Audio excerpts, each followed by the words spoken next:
It's time to dad. Hey guys, welcome back to Time to Dad. Thanks for joining us tonight. I'm here with Jason, Joe, and Alex. Got a pretty good episode tonight. I think we're gonna cover a bunch of topics tonight related to kids and taking care of them, what to expect. Some things we've maybe learned about raising kids, but I think you guys are going to enjoy it. So stick around and free to comment afterwards. I don't know where to start with this one, guys. I guess a big thing. A couple of you guys have super young kids still, so a big thing I brought up in the Facebook groups and stuff is keeping your kid in the crib versus bed sharing. Anyone got any heavy thoughts on that? So I'm gonna start this one off being a little bit controversial, possibly going against the grain. I personally enjoy my kids in the bed. My wife hates it. I love it. I love waking up with my kids next to me, and I can just roll over before I head out to work, give them a smooch, do my thing to get ready and get out of the house. I love it.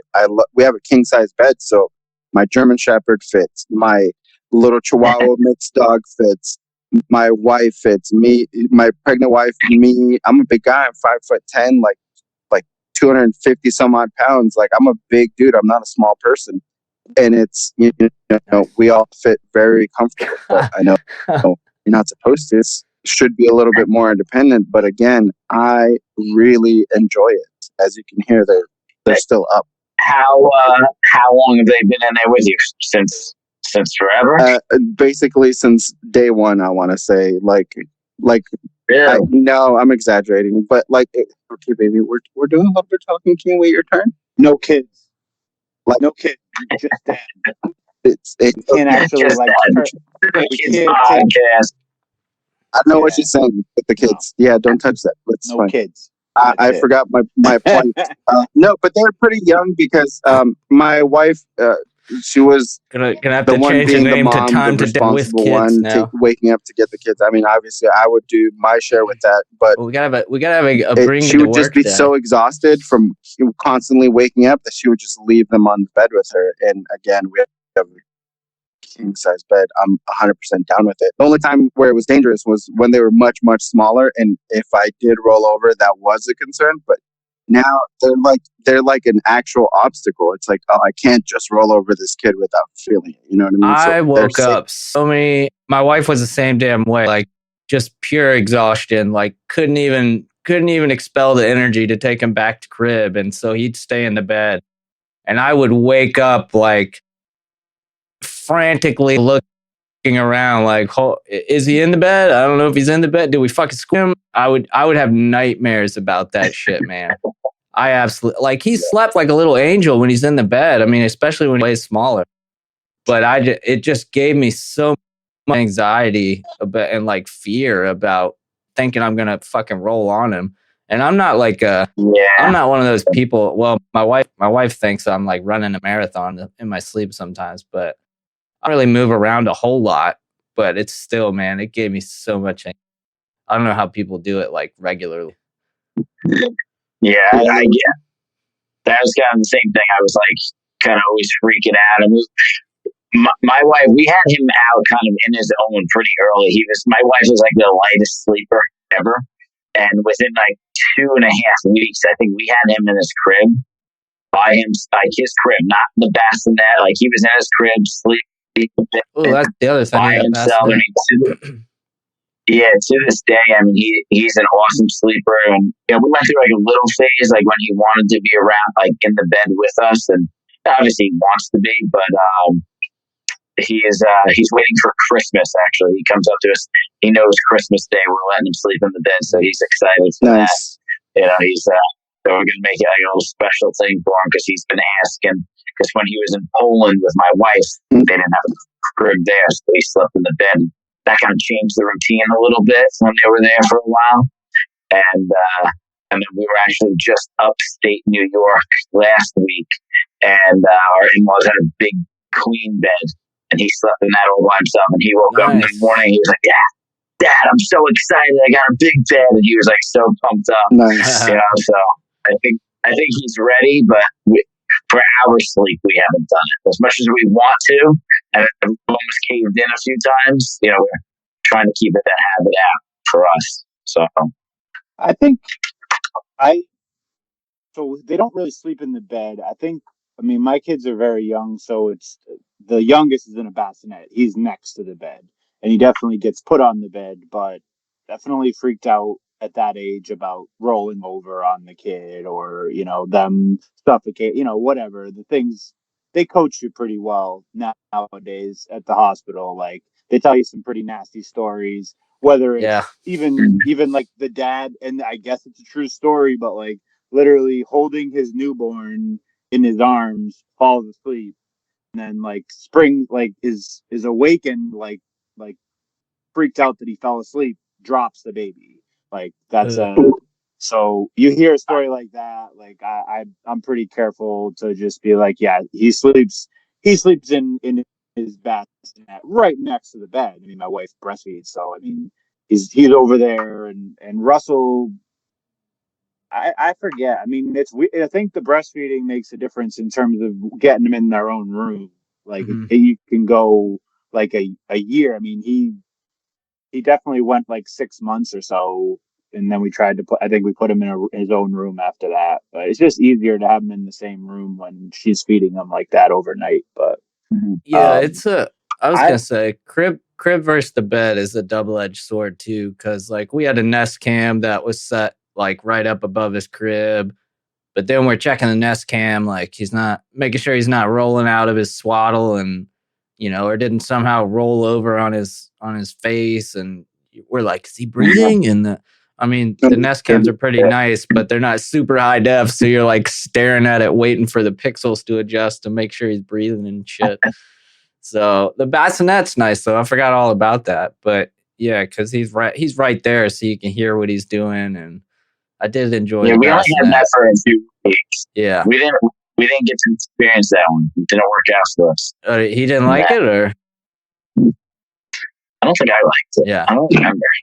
It was all how do you not like it? It's like so convenient. The baby's just there. Well, so my wife breastfed for a few months, and we would have kept going, but we couldn't because he had some stomach issues, and we're trying to figure that out. But when she was breastfeeding, he was one of those babies. He slept amazing at night because he was terrible during the day. So he didn't nap. Like a lot of times babies will nap an hour or 2 hours during the day. He was like 15-minute naps, and then the rest of the day he was just up because his stomach, he had so many stomach issues. So at night, I think he just crashed, and he would sleep like 4 hours. He'd wake up because he was hungry. My wife would feed him. He'd fall asleep on the boob, go back and pass out again 4 hours. Then it was like so easy at night that way. So he was just able to put him in the crib, and he was okay with that. And that was like the only time he was not like crying. So we took that away from the bassinet because it was like the only piece we had for a little bit at that point, because he was like, making sounds and she would sleep, or so she's like, I gotta have him in the other room type thing. Yeah, that's funny. I will say, since we're talking about sleeping, technically, a lot of people won't go out anywhere with their kid if they think their kid's gonna like need to fall asleep. And for us, I mean, our son was born right before Christmas there, so we had holiday stuff to go to, and so he was in and out of noisy environments, and that little guy just learned. I mean, he got to a point where nothing would wake him up in his nap. We could take him anywhere, and we would just set his car seat down beside us, and he would just sleep through any kind of gathering we were at, people knocking shit over or whatever. Awesome. He kind of got like used to it was almost like a noise machine. But he got used to that, and so we didn't have to like tiptoe around or like be around people and be like, no, you're gonna wake the baby up, Yes. We didn't have to do anything because he was just raised like that. And then the other thing with I don't know if you guys use noise machines at all with your kids, but we had I think it's called the Shush app. but it has like, if you buy the paid version for like $1.99, it's got like 70 different like noise sound generation, different sounds. So you can do like rain, you can do wind, a thunderstorm. You can literally do a lady that's just like saying shh, like on repeat, like 20 million That's cool. times. You can, yeah, there's like the one that worked for him too. It sounds like you're inside a car. So there's like road noise and like wind outside the car. Yeah. If we put that on and put it beside him, dude, he would be out, man. That was the best $1.99 I have ever spent, was that little shush app. So let me acknowledge Jason's side quest right now. I don't know what he's been I'm doing for sorry. the past couple minutes, but I've been enjoying watching that. Bad things. I know. I'm like, someone's gonna be very distracted. He's like that guy on I'm Facebook sorry. that's on like Zoom calls and he's supposed to be working, but he's at like the football game. That's what it reminds me of. So, He's Well, like, that's- no, guys, I'm totally at home on this meeting. nice. So No, back my to the dog sound was machine. freaking out. So I had to go check on that. I figured it was important, but I liked watching his little side quest, and I'm just like physically looking at it. Yeah, it's pretty funny. But as far as the sound machine, one of the cool things that because we have an actual little sound machine, there's a feature that makes like an airplane noises. Yeah. So before we traveled with them for like 2 weeks, 2 or 3 weeks, we got the kids used to that noise. So we took a nap on the plane. They were very comfortable with all the weird noises. Nice. Yeah, like does it obviously make the little like beep more. boops when they turn the seatbelt No, sign off? no, they don't have the message parts. That would have been too perfect of a people yelling. Yeah, that would have been more realistic. But no, this is just excuse me, sir. Put your laptop simpler away. times. You know what I mean? The simpler, just airplane noise. So we got them used to the noise, and it worked great. Like, that's a good thing. That's actually brilliant, Alex. That's smart. Yeah. We did not do that. Well, he was older. He was over 2 and the first time he went on. So, but that's what we just have a good normal sound machine that just makes some sound in the background. Yeah. It's about it. But I wish we did what you did, Nick. I always wanted to do that because I have 3 older brothers, so I kind of always saw them, especially my 2 oldest ones, because there's a 14-year gap between my oldest and a 12-year gap between my second oldest and me. And like they brought their kids around everywhere, and they'd be like, "All right," and they'd just be sitting on the kitchen table in a little bassinet thing or whatever, sleeping, never missing a beat. So like I always wanted to do that, but my wife had different ideas kind of with that. That's why we didn't take him out of like the car seat. Like we'd unbuckle him and stuff and unbundle him if he was all covered in like shit because it was the middle of the winter. But we didn't take him out, and I mean he'd wake up like he's not gonna sleep through everything, but he'd wake up, he'd look around like WTF is going on, and then he'd close his little eyes and fall right back asleep. So nice. Now, are your kids transfer like from car to bed? Like when you take them out, put them in the bed, or they wake up? Mine will not. We cannot get him to transfer. Oh, like he freaks out and won't go to bed, or he just wakes up and is up. He wakes up. He wakes up once the car stops. Oh man! So then, like, if we try to take him out, and he's like, what's going on? Like, and like, he will not then like just walk into his bed and go sleep type thing. Yeah. I think Emerson was 50-50 on that when he was that age. Sometimes he'd be able to, he'd fall asleep when you took him out and you were carrying him. But yeah, other times he absolutely hated life if he got woken up and he all of a sudden wasn't in the car. Yeah.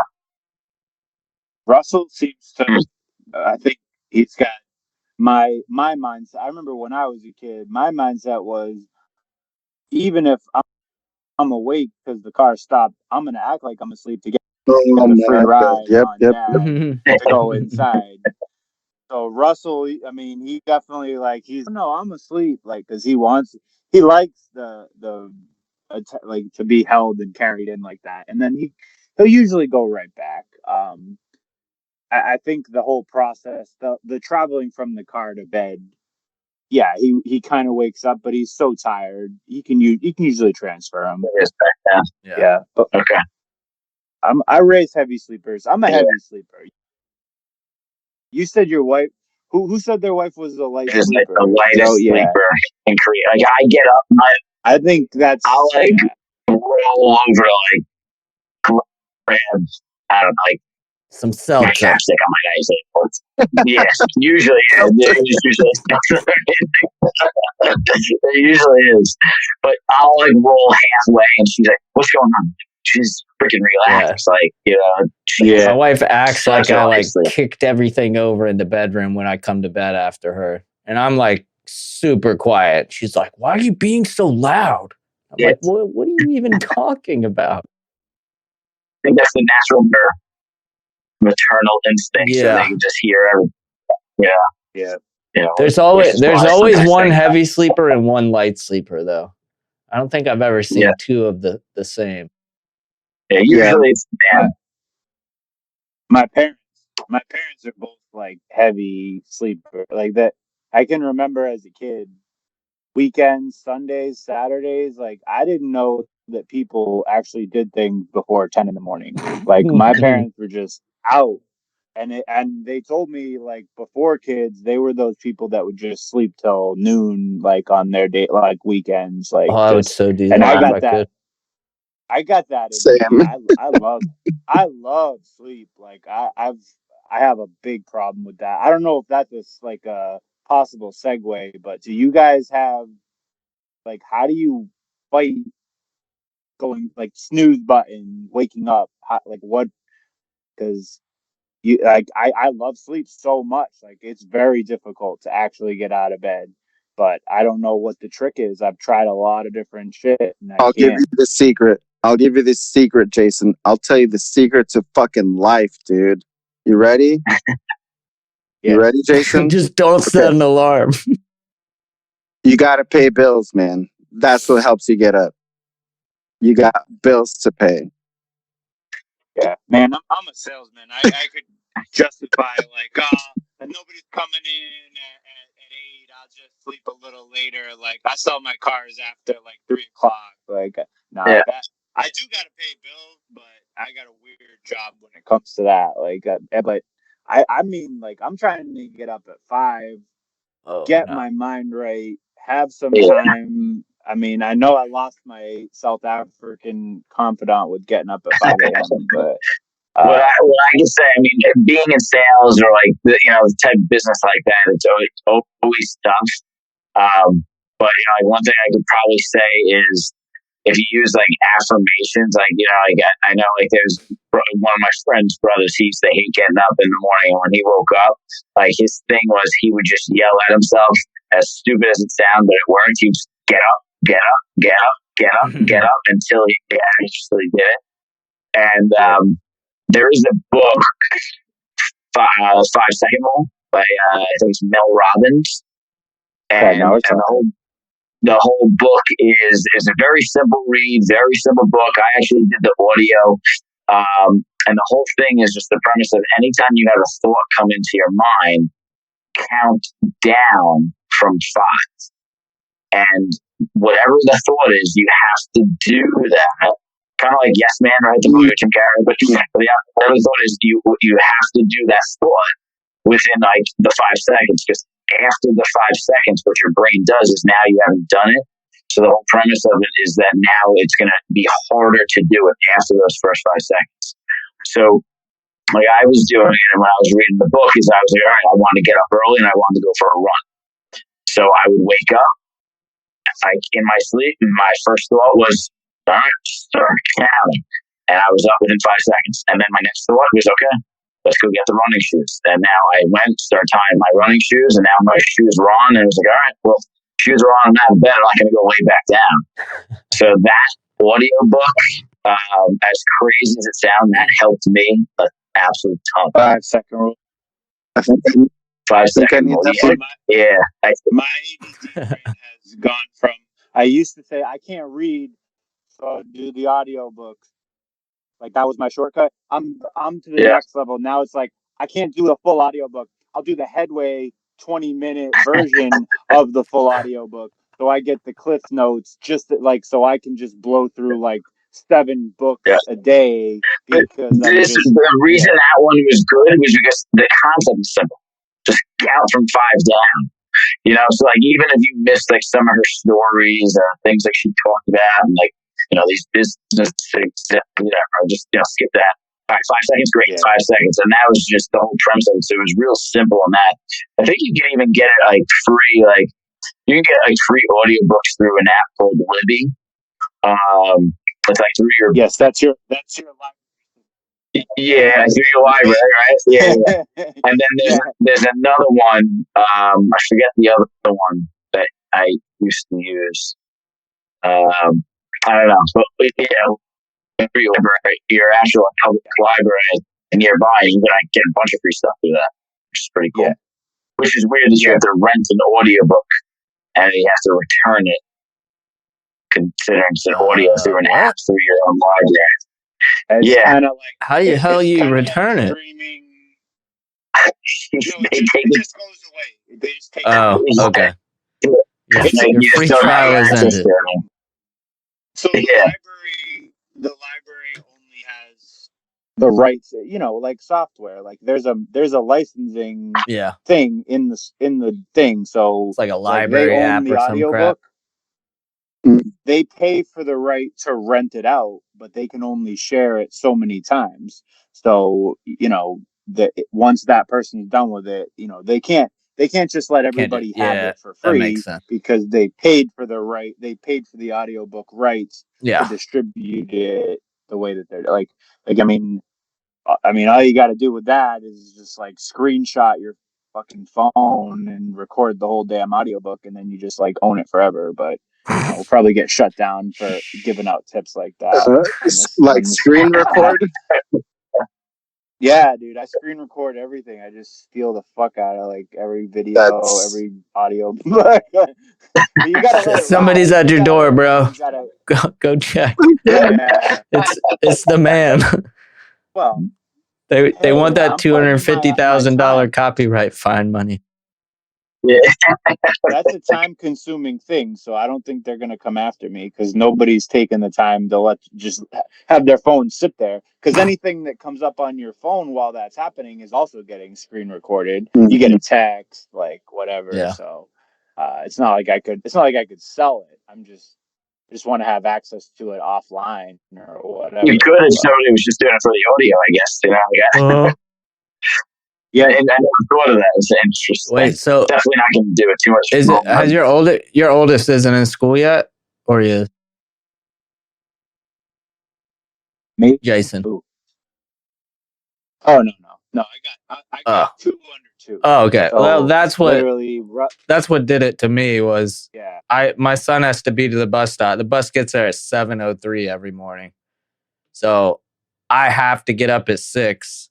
I can get up at 6:20, but then he's a little pill because he doesn't like to be rushed. So if I get up late, it just F's up the whole morning. He's in a shit mood. We miss the bus. Then I have to go wait in the damn drop-off line. So that kind of forces my butt out of bed Monday through Friday at least.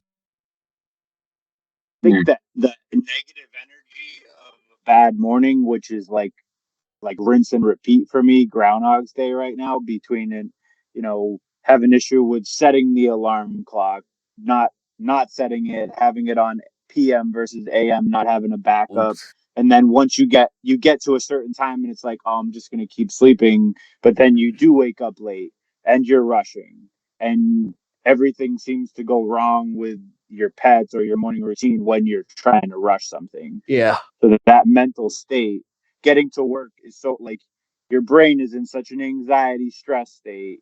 It's very difficult to actually go through the rest of your day and not have that just like set the stage for the whole thing. Oh, so, terrible. Jason, can I just say that I am like literally the opposite of you? Because you could say that. I like to do the opposite. I like that little bit of anxiety before to get to work. Like I never go like I never like go at like a highway. Like I never go over like literally 85. because I just don't like to. I consider that slow compared to some of the people in the highway. That's and that reckless here in Virginia. Yeah, so let's just say it's 65. Let's just go back, pretend I didn't just say everything, and we don't go over 65.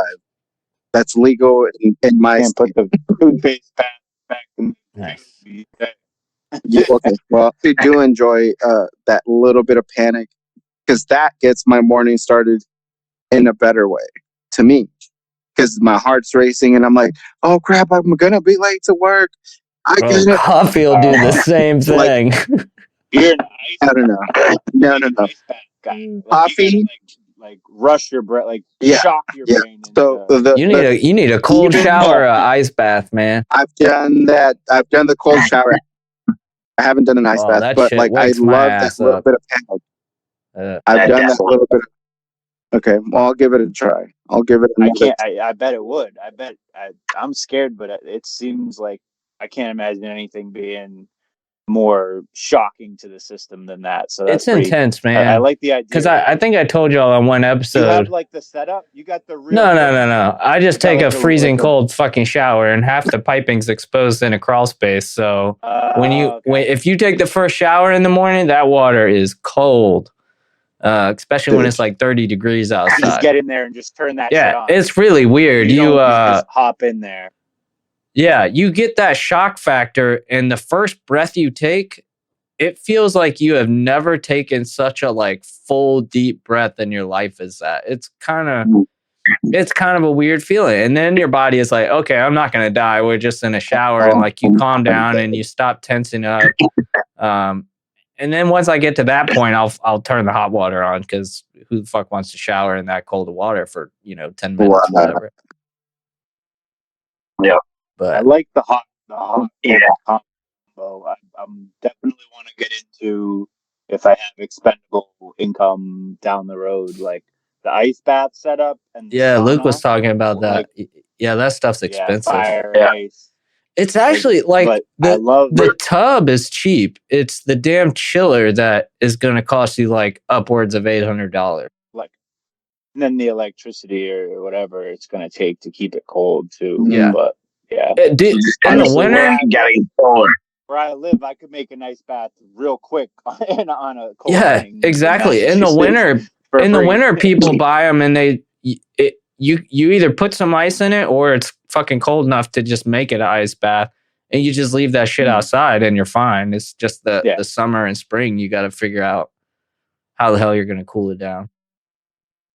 No, I like the idea of that. I like the sauna, sweating out toxins. That's a good thing.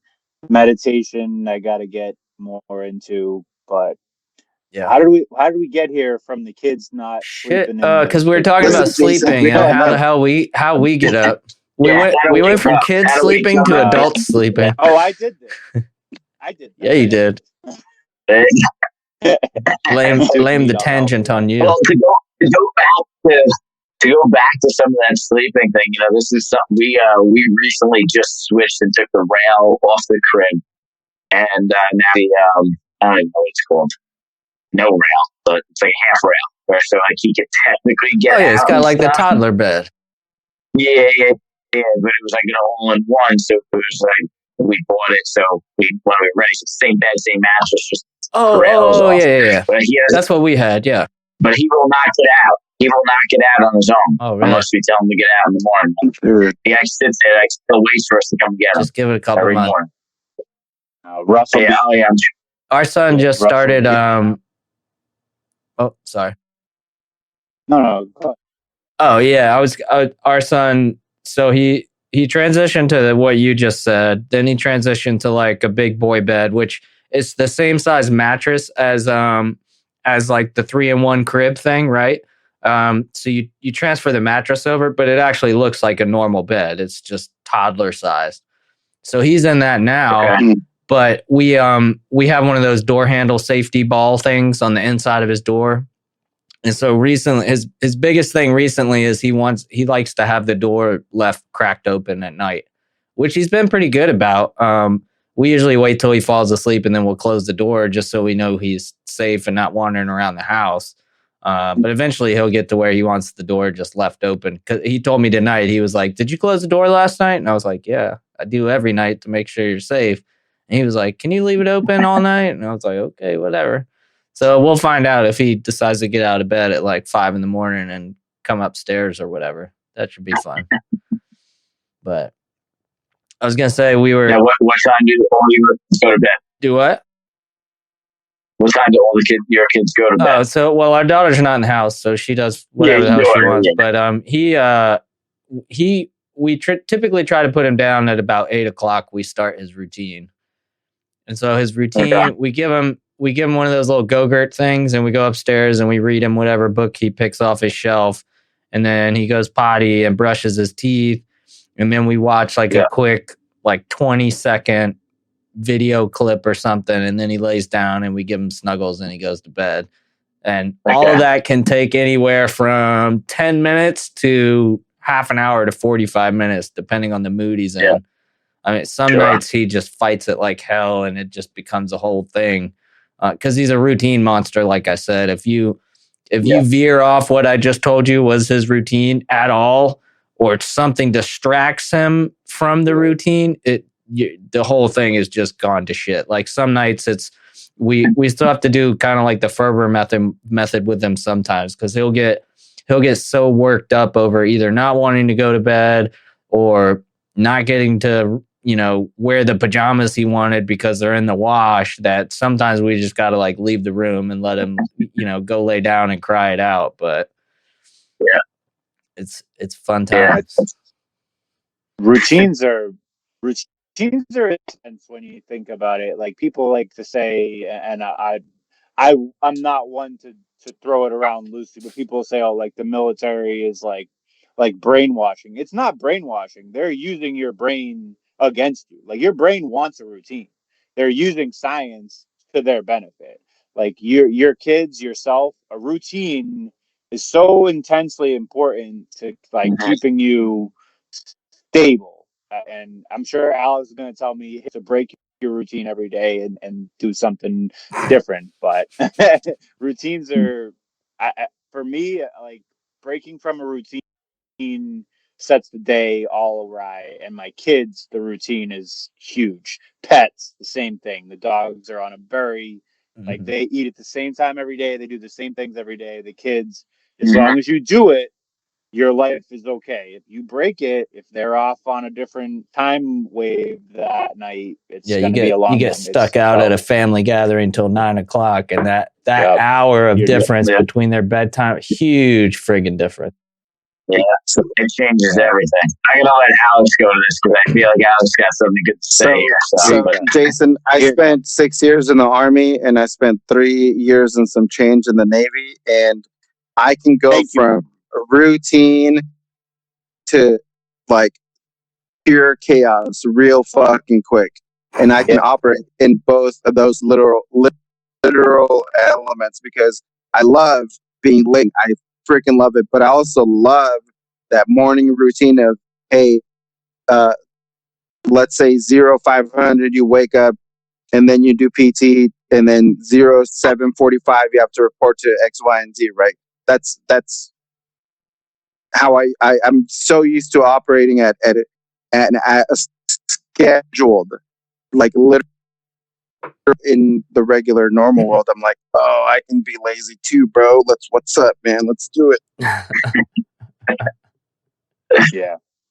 Well, that's the ultimate dream is to get lazy, but I think you need the routine most days of your life so you can get to be there. Like I always said I'm a hard working lazy person because I'll work my ass off so I can be lazy when I want to. But I think the routine is what allows you to have that most days, but not just the weekends, but other days too. Yeah.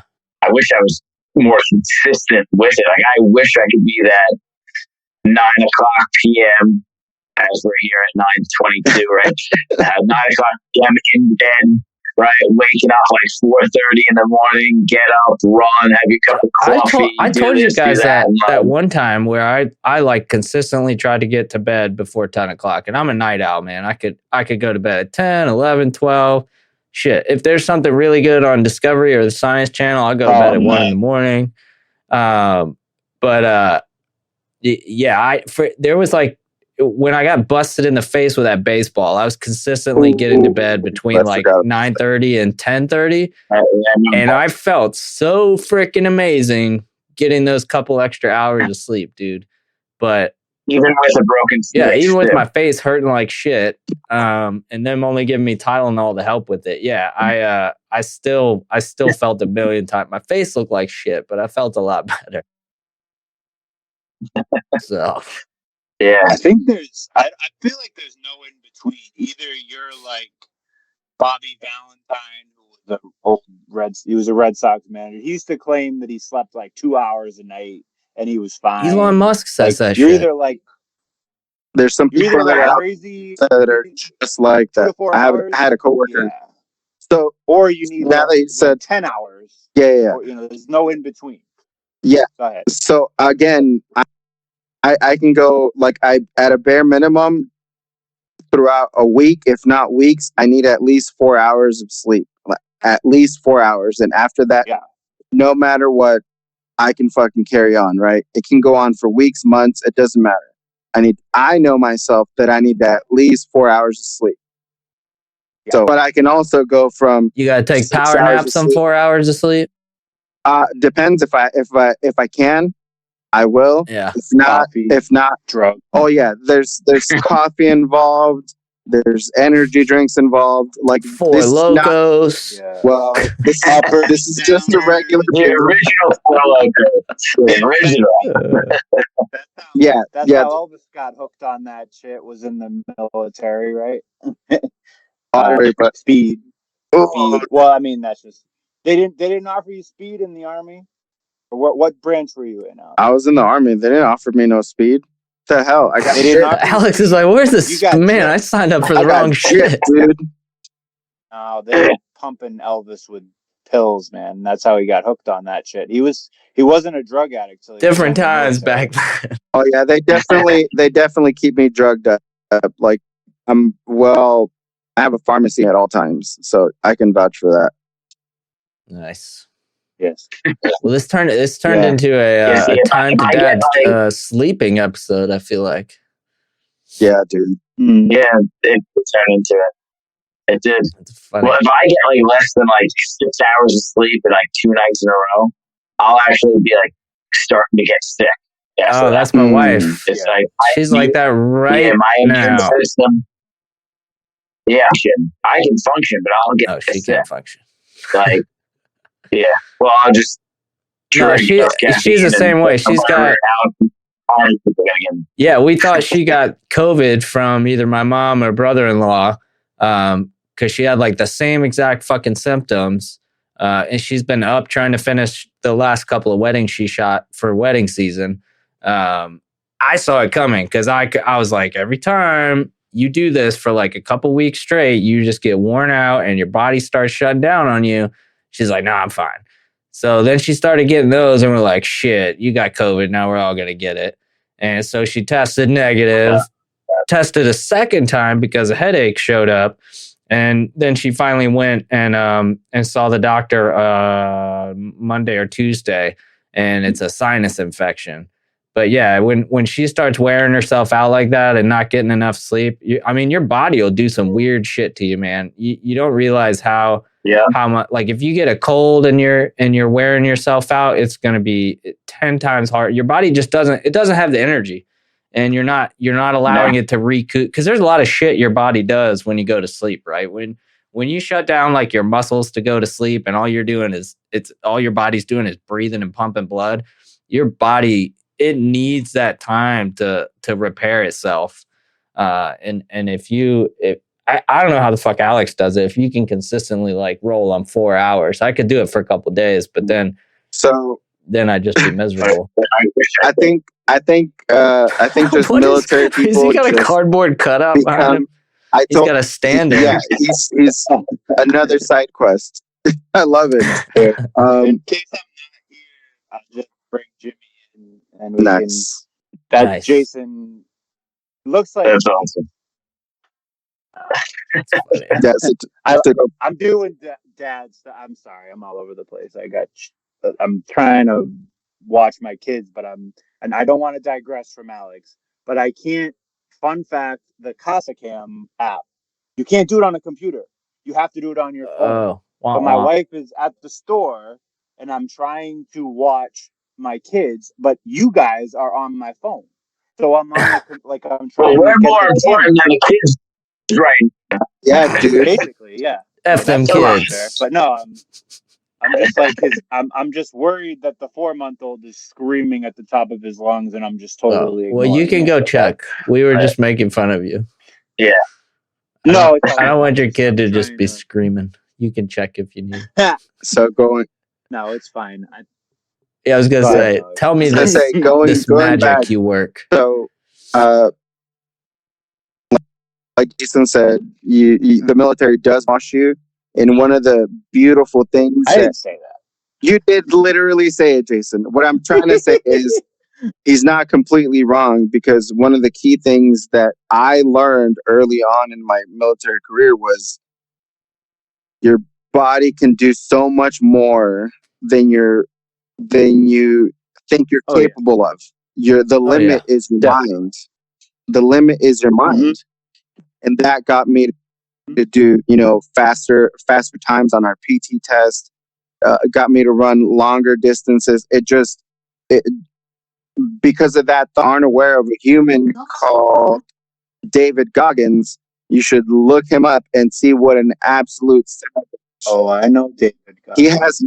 I know that name. He has no knees. The doctors are asking, how the hell are you even walking around when you have no knees? Something about like time really is beneficial in the long run, but like that weird thing that they tell you, like your body can do so much more than you think you're able to. And that like allowed me to push myself at all times. And I mean, the time never stops. So, you know what I mean?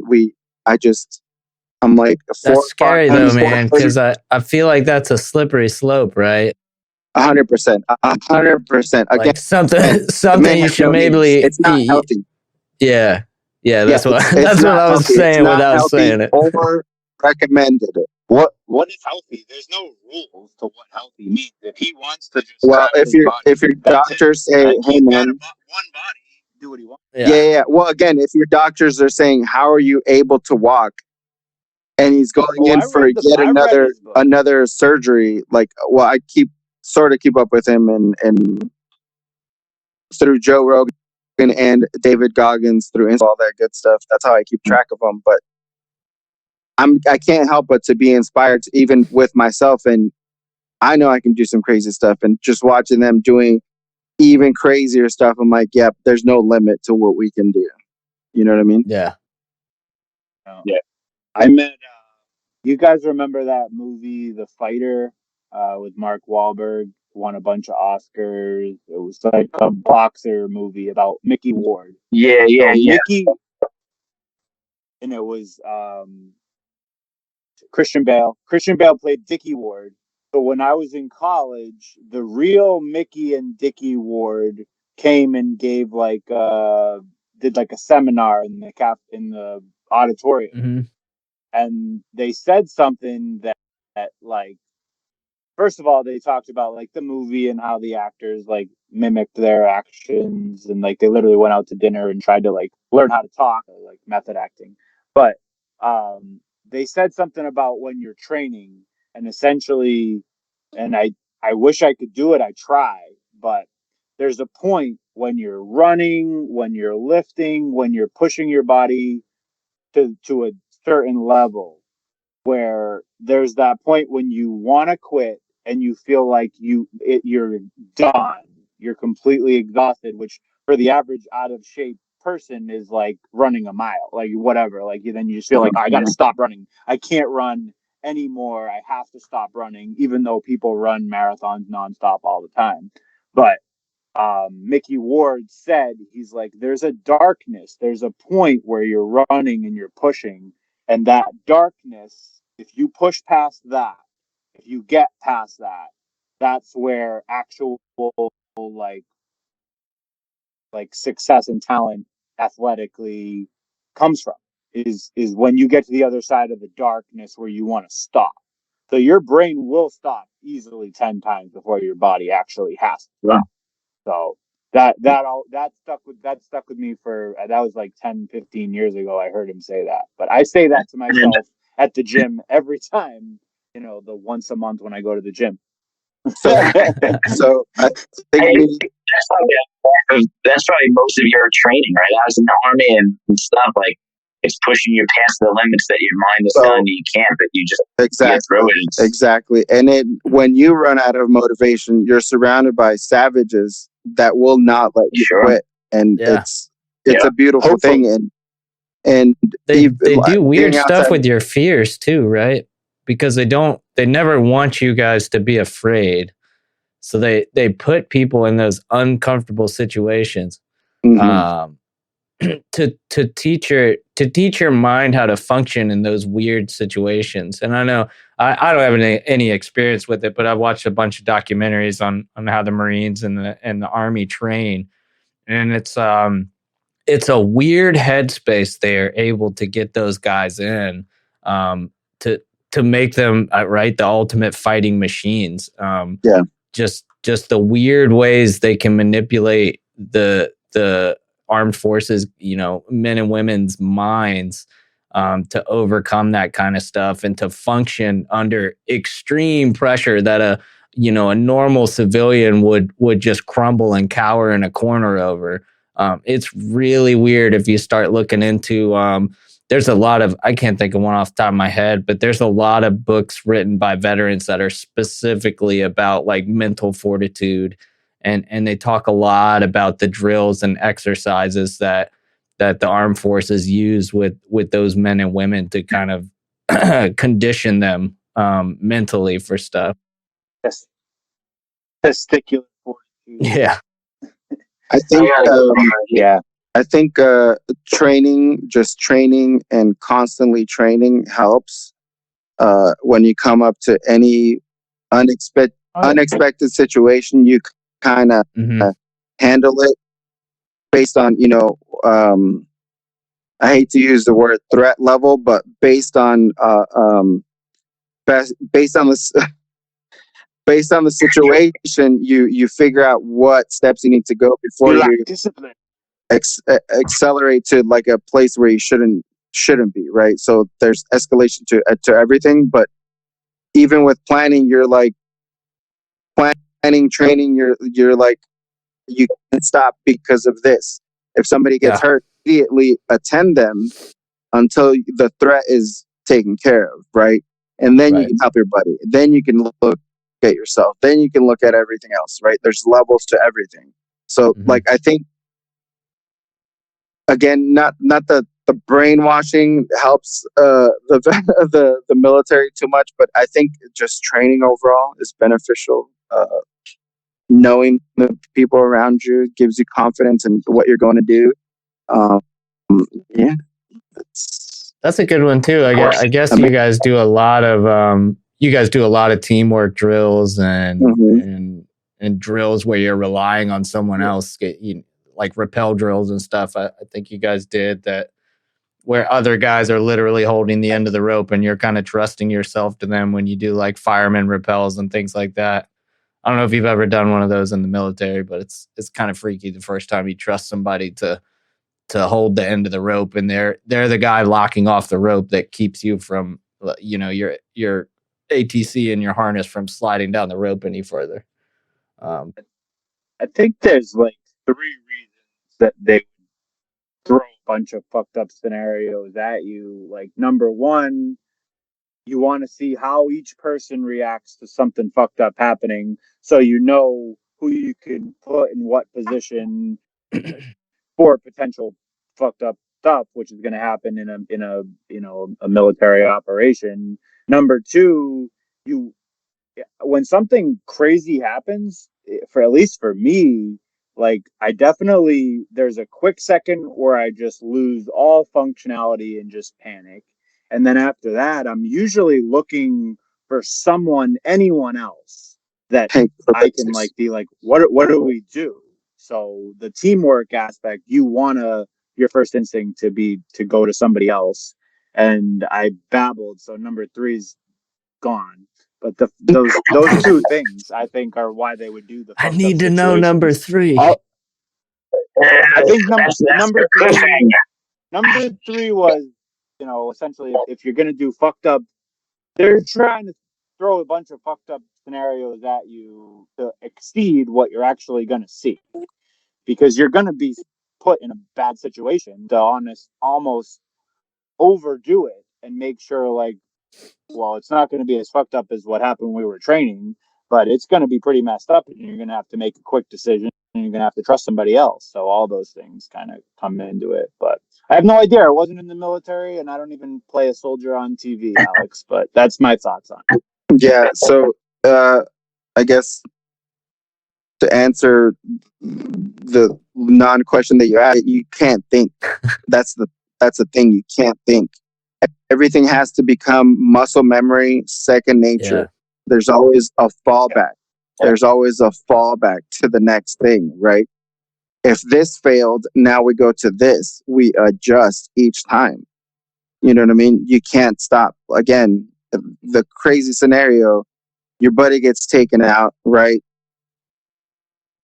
He's so close to you, but you're still under threat of enemy fire, right? And then nobody around him can do anything else until that is neutralized, right? Situation's taken care of, and then you go help your buddy. If it doesn't make it, that sucks. You couldn't be the guy to help him, right? If you are able to help your buddy, you help him out until a medic is able to come and, do bigger jobs. Again, all this stuff is taken care of. So whether you want to be a rifleman or not, you get trained for it. If you want to be a medic or not, you get trained for it.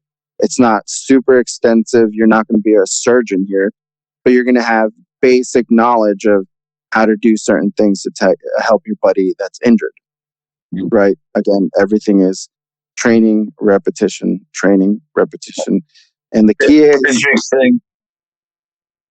The key is don't think, just go. How do you address this thing, right? There's, again, SOPs, standard operating procedures for the military. It's interesting you said that. There was just one of the guys that I work with, he was reading something, I forget what it was exactly, but it was military people and that are obviously now in business and things, and they were talking about his thing was never make a decision with less than 40% of information, but never make a decision with more than 70%. And his whole thing was between that 40 and 70%, because it was, if you know too much, you're going to overanalyze and make steps that are the wrong steps. And if you know too little, obviously, we know that. So his whole thing was every decision that he made with his platoon was between 40 and 70%. Because if you thought too much, then the enemies could change and react and based off that. So a lot of it has to be instinct, right? And just what your gut would do based off the 70% or less of information that you had. Between 40 and 70, I don't know. I didn't read the book, he did, but it was just kind of interesting that you said that. So, but with that, guys, I think we're about 40 or 70 minutes in to the episode. I know we got to get out of here for another meeting that we got. But to all our dads listening, get your kids to bed, whether it's a bassinet, a kids in crib, bed, whatever. Yeah, whatever, under the bed. Whatever you got to do. I think the lesson here was everybody sleeps different. Everybody's got different routines. We got to figure out what we can all do to make sure that we can be the best dads to our kids possible and what works for our families, because everybody's different. But listen, follow, like, subscribe, follow us on Facebook, Spotify, Apple Podcasts. Hit all those buttons. Listen up. And, Facebook. Listen, anything you guys want to hear, reach out. Let us know what you guys want to hear about, what we got going on. And see you soon from Time to Dad. It was Nick, Alex, Jason, and Joe here with you. Have a great night, guys. See you.